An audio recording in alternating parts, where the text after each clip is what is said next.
What's up, guys? Welcome back to the channel. We're at the farm today and we're going to be doing a binocular review. These are the Vortex Diamondback 10x50 binoculars, so stay tuned for a good review.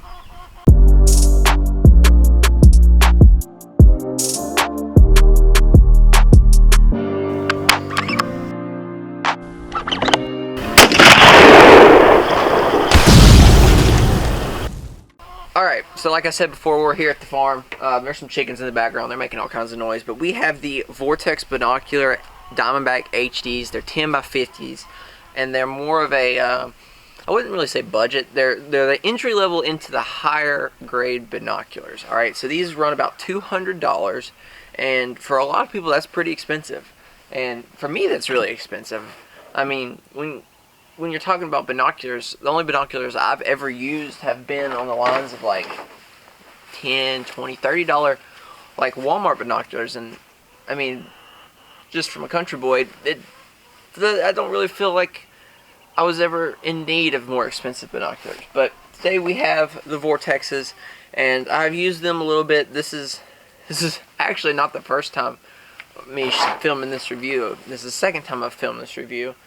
First time it was incredibly windy and we just didn't get a lot of footage, or a lot of usable footage. So I've had even more time with these binoculars to really give you my full opinion on them and tell you whether or not I think they're worth the buy. Alright, so these are $200.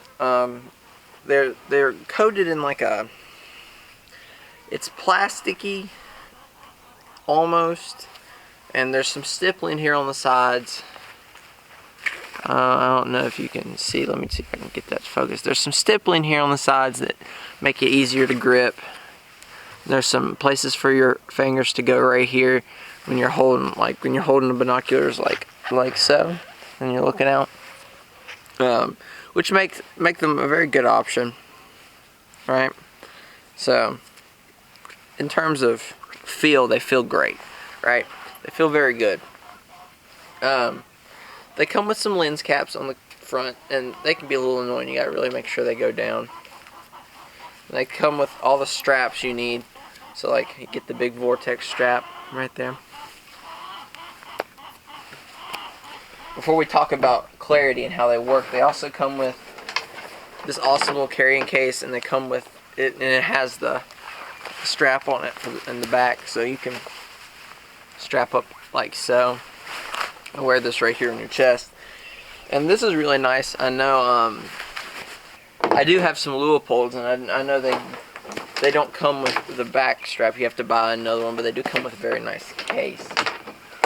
Alright, and then you also get like your glass cleaning stuff, but that's, I mean, all binoculars come with stuff like that, right? So let me talk a little bit about clarity now that we've gotten through all of the I guess stuff that comes with it. Alright, and really about these binoculars. So when you adjust these to your eyes and you look out, and I mean, you might want to put the caps down too. They look incredibly clear. Alright, for a $200 pair of binoculars, I think they pretty much serve any purpose you could have for binoculars, right? I've already tried once to show you guys what it looks like when you really look down and out through them. The camera doesn't do very well looking through them, so you'll just have to take my word for them. But for a $200 pair of binoculars, I think you really get your money's worth. They're really, I guess, they're comfortable. They adjust well to your eyes. So I mean, you put them up here, and you adjust them right here, right? So when you focus, golly. And I mean, this just clear as can be. And for $200, I think it's a great buy, right? So I mean, that being said, I have looked through a ton of other binoculars, and cheap ones, more expensive ones. I've never owned any expensive ones, and I don't even own these. They're on loan to me. But I can say that for the price point, these Vortexes are 110% worth it. Alright, I've looked through $1,000, $800 binoculars, and they're all great. Don't get me wrong on how well they perform, but they're not worth the extra money, right? The best binoculars I've ever looked through are Leopold's, right? And they were the $800 binoculars. I'm not saying Vortex doesn't make fantastic binoculars, but I've never looked through a $1,000 pair of Vortex binoculars, and they might be fantastic. But the Leopold's were better, but they were also so much more expensive, and I didn't think that they were that much better in terms to actually buy them. I would much rather have these $200 pair of binoculars and save the $600 it takes to buy the Leopold's and go spend that on something more beneficial to me, like a rifle, you know?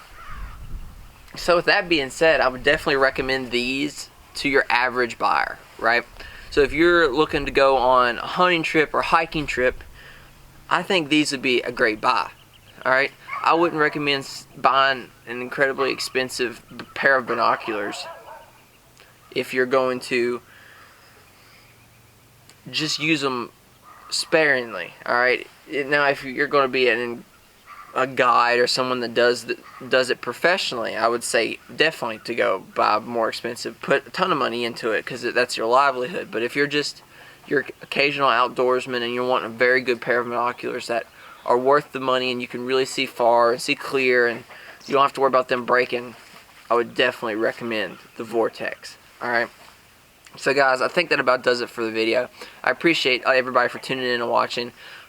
Please comment, subscribe, all that great stuff. Let me know what you think of the video. Let me know whether or not you like these gear review videos on just random hunting stuff, right? But like I said, that about does it. Thanks everybody for watching, and remember, take someone outdoors. I'll see y'all next time.